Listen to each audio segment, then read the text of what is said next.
गया। अच्छा जी, पहलों माशाअल्लाह 3 हज कीते ने, 50-60 उमरे कीते। सुभान अल्लाह, माशाअल्लाह। 3 साल विच गैप रहा तो मैं अल्लाह की बड़ी मेहरबानी समझना, मैंने 3 साल बाद फिर याद किया। सुभान अल्लाह, पहुंचा इंशाअल्लाह। अच्छा उस्ताद जी, माशाअल्लाह एक खुशी का मौका है, चलो एक शागिर्द एक होर वधिया, एक होर दिया जलिया तुहाडे नां दा, ते इस तो कोई शक नहीं कि तुहाडा पार्टी जिस नाल तलक है और परफॉर्मेंस जिहड़ी है जिहड़ा तुसीं क्रेडिट दिंदे हो, ते अपने उस्ताद के बारे भी कोई दसो कि तुसीं प्रॉपर किन्हां दे शागिर्द हो और किस तरह मतलब इस पार्टी दे विच शमूलियत किस तरह हुई तुहाडी? मैं जी शागिर्द दा असगर मीर साहब दा। अच्छा जी, जी बिल्कुल जी। ते मैं 17 साल विचों गैप रहा शौक दे, जिसले मैं दोबारा आया जी, सब तो पहले मैं उन्होंने जाके मिलिया, क्योंकि मियाँ साहब ने मेरी अल्लाह जन्नत नसीब करे इस्लाम दा हो चुकी जी।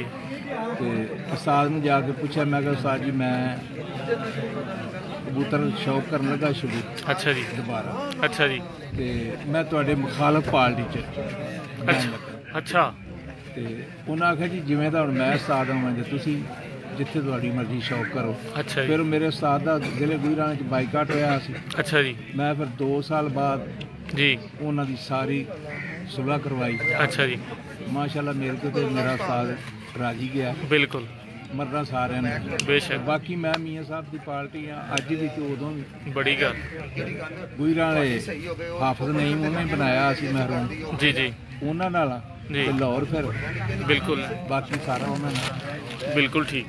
अच्छा माशाअल्लाह उस्ताद जी, कबूतरां दे विच तुहाडे कोई ऐसा कबूतर होवे, तुहाडे ते तुहाडे बथेरे कबूतर ने, और कोई ऐसा कबूतर जिहदी परफॉर्मेंस तुहानूं भुलदी ना होवे, या समझ लो कि तुसीं जदों भी याद करो तो बड़ा तुहानूं अच्छा महसूस हो रहा हो? मज़ेदार की गल है जी, सारा हर साल असीं नवें उडाने।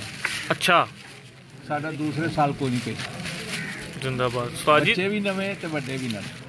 बड़ी गल है। वैसे उस्ताद जी पुराने असीं उस्तादा को सुनते आ रहे हैं कि 2 साल करके कबूतर पाइए तो ओदी भाजी बचते नहीं, असीं की करें रह जांदे ने। रह जाते हैं। तो बच्चियां दे विच उस्ताद जी अपना या कोई पंजाब की ऐसी परफॉर्मेंस तुहाडी जिहड़ी मतलब लाजवाब जिहड़ी यादगिरी हो? लाजवाब जी साडी 88 घंटे 40 मिनट माशाअल्लाह, एवरेज अज भी ओहदा रिकॉर्ड है माशाअल्लाह, 2012 माशाअल्लाह, जबरदस्त। और उस्ताद जी छोटा जिहा चूंकि शार्ट टाइम है, तो बेहतरीन हरीफ किहड़ा तुहाडा जिहदे तुसीं कहंदे यार मैनूं मज़ा आंदा ना जदों जदों हत्थां 'च हत्थ पैंदे ने, स्वाद आंदा बाजी उड्डण दा, ओह दसो। वो मुन्ना ते मुस्तफा ही है अच्छा जी, जबरदस्त ਤੁਹਾਡੇ ਵਾਲਾ जी। ਤੇ ਮੁੰਨਾ मोइन नवाज कुमन साहब, बिल्कुल ठीक।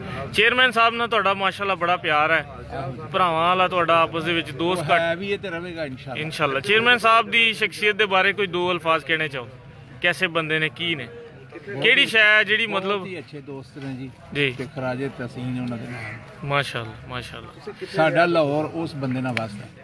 क्या ये बात है, अखीर लफज है नहीं मेरे को। बड़ी वड्डी गल जी, बड़ी। ते मियां नज़ीर साहब दे हवाले ना मतलब उन्हां दे किहड़े कबूतर तुहानूं सब तो ज़्यादा पसंद ने, क्योंकि तुसीं चैंपीयन खिलाड़ी हो? ਮੈਨੂੰ ਸਾਰੇ ਉਹਨਾਂ ਦੇ ਪਸੰਦ ਨੇ, ਡੱਬ ਵਾਲੇ, जी, ਤਸਵੀਰ ਵਾਲੇ, ਛੱਟੇ ਵਾਲੇ, हाँ जी। ਟੈਡੀ। ਹੋਰ ਮੇਰੇ ਕੋਲ ਕਬੂਤਰ ਹੀ ਨਹੀਂ ਉਹਨਾਂ ਨੇ ਦਿੱਤੇ ਕਬੂਤਰ ਨੇ ਮੇਰੇ ਕੋਲ। ਤੇ ਐਵਰੇਜ ਨਾਲ ਕਿਹੜੇ ਜ਼ਿਆਦਾ ਅੱਗੇ ਆਂਦੇ? ਕੋਈ ਇੱਕ ਅੱਧਾ ਤੇ ਉਸਤਾਦ ਜੀ ਹੁੰਦਾ ਨਾ ਬੰਦੇ ਦਾ ਟਾਪ ਫੇਵਰੇਟ? ਮੇਰੇ ਕੋਲ 30 ਨੰਬਰ ਛੱਟੇ ਵਾਲੇ ਜਿਹੜੇ ਨੇ ਉਹ ਬਹੁਤ ਜ਼ਿਆਦਾ ਹੋ ਗਏ। ਅੱਛਾ ਜੀ, ਉਹੀ ਮਤਲਬ ਪਰਫਾਰਮੈਂਸ ਲਾਜ਼ਮੀ ਆ ਜਾਂਦੇ ਬਾਜੀ। ਜਿੰਦਾਬਾਦ। ਲੋ ਇਨਸ਼ਾਅੱਲਾ ਹੁਣ ਗਿਆ ਤਾਂ ਇਨਸ਼ਾਅੱਲਾ, ਇਨਸ਼ਾਅੱਲਾ। ਐਸ ਦਫਾ ਉਸਤਾਦ ਜੀ ਕਿਤੇ ਕਿਤੇ ਨਾਲ ਤੁਹਾਡੇ ਸ਼ੌਕ ਤੈਅ ਹੋ ਗਏ ਨੇ? ਮੇਰਾ ਸ਼ੌਕ ਜੀ ਮੁਸਤਫਾ ਨਾਲ, ਅੱਛਾ ਜੀ, ਹਸਨ ਸ਼ਾਹ, ਅੱਛਾ ਜੀ, ਆਸ਼ਕ ਹੁਸੈਨ ਸਿਆਲਕੋਟ, ਅੱਛਾ ਜੀ, ਮੋਇਨ ਨਵਾਜ਼, ਮੋਇਨ ਨਵਾਜ਼, 10 11 ਘਰ ਇੱਥੇ ਨੇ, ਤੇ ਉਹ ਅਹਿਮਦ ਮੁਖਤਾਰ ਤੇ ਫਲਾਣਾ ਅਮੀਰ ਮੁਖਤਿਆਰ। ਠੀਕ ਹੋ, ਤੇ ਜੇ ਕੋਈ ਹੋਰ ਵੀ ਅੱਲਾ ਦਾ ਬੰਦਾ ਆਖੇਗਾ ਤੇ ਅਸੀਂ ਹਾਜ਼ਰ। जिंदाबाद, जिंदाबाद। बहुत बहुत शुक्रिया उस्ताद जी, बड़ी मेहरबानी।